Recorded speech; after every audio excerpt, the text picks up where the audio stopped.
Sudhakar sir good evening sir. Good evening. ఏంటి మొత్తానికి ఎక్కడి వరకు వెళ్ళేట్లుంది యుద్ధం? మళ్ళీ వాళ్ళు కొత్త పేరు పెట్టారు కదా సార్ రేవంత్ రెడ్డి. అదే సైకో రామ్ అని. అక్కడ అంతకుముందు జగన్మోహన్ రెడ్డి గారిని సైకో జగన్ అని పిలిచేవాళ్ళు.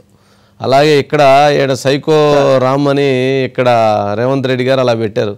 మంచిది కాదు కదా అలా పెట్టడం, అలా మాట్లాడటం, అలా విమర్శించడం. మీరు ఇంతకుముందు అన్నారు కదా సార్ ప్రజలు హర్షించారు ఈ భాషనని. ప్రజలతో వాళ్ళకి పెద్దగా ప్రమేయం లేదు. ప్రజలు ఏమనుకుంటున్నారు ఏంటి అనే దానికి కూడా ఓట్లేదు. రా ఒరే పురే అనే స్థాయికి అది ఎప్పుడో వెళ్ళిపోయింది. ఇద్దరి మధ్యలో మాటల సంవాదం అయితే చాలా సీరియస్ అవుతుంది. ఎందుకు మిగతా నాయకుడు రేవంత్ ఎందుకు అంత స్పీడ్ అవ్వాల్సిన అవసరం ఏంటి? ఎందుకు అలా మాట్లాడుకోవాల్సిన అవసరం ఏంటి? పర్సనల్ గా తీసుకుంటున్నారు సార్. దీన్ని పర్సనల్ గా తీసుకుంటూనే ఇట్లాంటి వ్యవహారం తెర మీదకి వస్తుంది. రేవంత్ రెడ్డికి మనసులో చాలా మనస్ఫూర్తిగా ఉంది సార్. ఇంతకుముందు కూడా ఒక సందర్భంలో చెప్పాల్సి వస్తుంది. రేవంత్ రెడ్డికి కేవలం బీఆర్ఎస్ పార్టీని ముఖ్యమంత్రిగా కేసీఆర్ ని పదవి నుంచి దించారు. అదేవిధంగా కాంగ్రెస్ పార్టీ అధికారంలోకి వచ్చింది, రేవంత్ రెడ్డి ముఖ్యమంత్రి అయ్యాడు. కానీ ఆయన అక్కడికే ఆగాలని ఎక్కడ అనుకోవట్లేదు.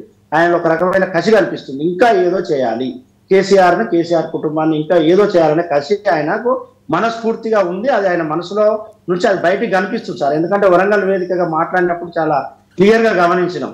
కాబట్టి ఆయన అంత ఈజీగా వదిలిపెట్టే రకంగా కనిపించట్లేదు. ఎట్ ది సేమ్ టైం కూతురు పెళ్ళప్పుడు తనను జైల్లో ఉంచారనేది ఆయన మనసులో చాలా బలంగా నాటుకుపోయింది. కాబట్టి చాలా కేసులలో కేటీఆర్ దొరికినప్పుడు నేను ఎట్లా వదిలిపెడతా అనేది ఒకటి మనసులో బలంగా ఉన్నట్టుంది సార్. ఉన్న కారణంగానే ఇలాంటి మాటలన్నీ బయటకు వస్తున్నాయి. At the same time KTR కూడా అదే స్థాయిలో ఆయన ప్రతిస్పందిస్తున్న కారణంగానే ఇద్దరి మధ్యలో మాటల యుద్ధం కొనసాగుతుంది.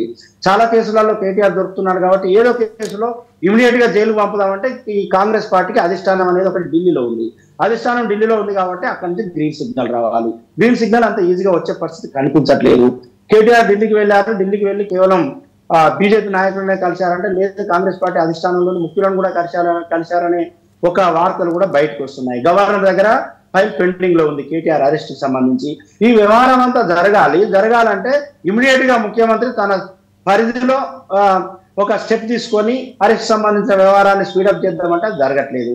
కాబట్టి ఇటువైపు నుంచి అసహనం కనిపిస్తుంది, ఎట్ ది సేమ్ టైం అటువైపు నుంచి అసహనం కనిపిస్తుంది. ఇద్దరి అసహనం చాలా పీక్ స్టేజ్కి పోయి మాటలు కోటలు దాటుతున్నాయి. ఎట్ ది సేమ్ టైం ఒకరి పైన ఒకరు తీవ్రమైన పరుష పదజాలాన్ని వాడుతున్నారు సార్. ఇది జరుగుతుంది ఇద్దరి మధ్యలో ప్రస్తుతం. అంటే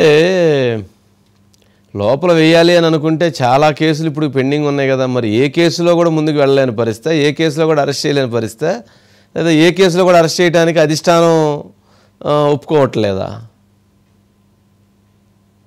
అధిష్టానం నుంచి గ్రీన్ సిగ్నల్ రావట్లేదు అనేది ఒకటి ఉంది సార్. కాకుండా పకడ్బందీగా ఆ కేసులకు సంబంధించి విచారణ పకడ్బందీగా జరగాలి. ఏదో అరెస్ట్ చేసి మళ్ళీ వెంటనే బెయిల్ మీద వస్తే దాంట్లో ఉండే లాభం ఏమున్నది, ఉపయోగం ఏమున్నది?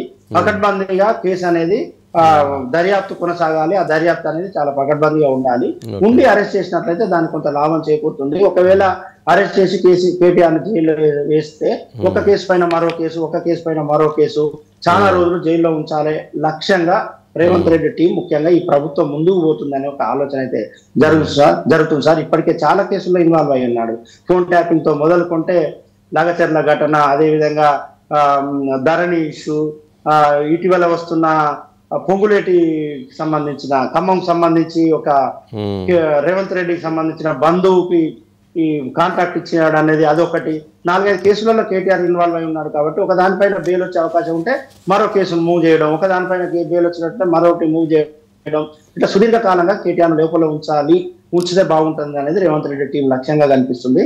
అందులో భాగంగా ఇదంతా జరుగుతుంది. ఒక అధిష్టానం నుంచి గ్రీన్ సిగ్నల్ తీసుకోవడం కోసం కూడా చాలా ప్రయత్నాలు చేస్తున్నాడు అనేది ఒకటైతే జరుగుతుంది సార్. ఒకవేళ జైల్లో వేస్తే వచ్చే తర్వాత జరిగే పరిణామాలు ఎలా ఉంటాయి?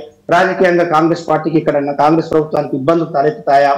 బీఆర్ఎస్ కు సెంటిమెంట్ ఏమన్నా వస్తుందా? ఎందుకంటే ముందు స్థానిక సంస్థల ఎన్నికలు ఉన్నాయి. జిల్లా పరిషత్ చైర్మన్లు గెలుచుకోవాలి, అదేవిధంగా మండల పరిషత్ చైర్మన్లు గెలుచుకోవాలి.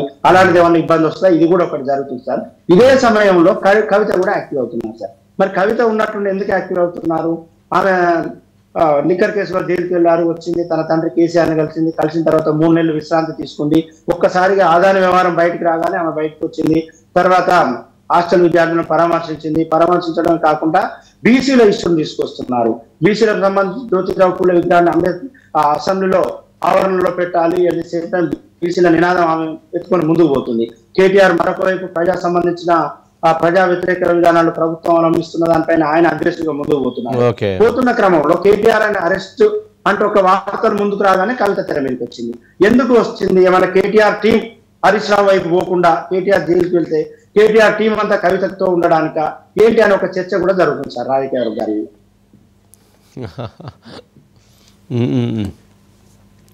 అంటే చూద్దాం, దాని మీద మరలా ఇంకొక రోజు కాస్త డిస్కస్ చేద్దాం.